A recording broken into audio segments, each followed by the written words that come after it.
వచ్చినప్పటి నుంచి అందరి మీద కేసులే. ప్రజాస్వామ్యం పూర్తిగా అపహాస్యం అయిపోయింది. ఈరోజు మేము మీటింగ్ పెట్టగలిగాం. మేము మీటింగ్ పెట్టామంటే ఎన్నికలు వచ్చాయి కాబట్టి, ఎన్నికల కమిషన్ వచ్చింది కాబట్టి మీటింగ్లు పెట్టే పరిస్థితికి వచ్చాం. నేను 14 సంవత్సరాలు ముఖ్యమంత్రిని. నా రికార్డు ఎవరు కూడా తీసేయలేరు. ఆ విషయం మీరు గుర్తుపెట్టుకోవాల్సిన అవసరం ఉంది.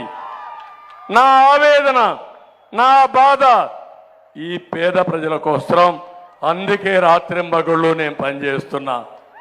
నేను అడుగుతున్నా మిమ్మల్ని అందరినీ, మీకు అన్యాయం జరిగితే అన్యాయం అని చెప్పే హక్కు నాకుందా లేదా? తమ్ముళ్ళు, ఆడబిడ్డలు మీరే చెప్పండి. ధరలు పెంచితే ధరలు పెంచారు అన్యాయం అని చెప్పాలనా లేదా? నేను మీ ప్రాంతంలో సాగునీటి ప్రాజెక్టులు లేకపోతే, తాగడానికి నీళ్లు లేకపోతే నేను తాగడానికి నీళ్లు లేవని గట్టిగా చెప్పాలనా లేదా? నా మీద తప్పుడు కేసులు పెట్టారా లేదా? నన్ను వేధించారా లేదా? నా మీద రాళ్ల దాడి చేశారా లేదా?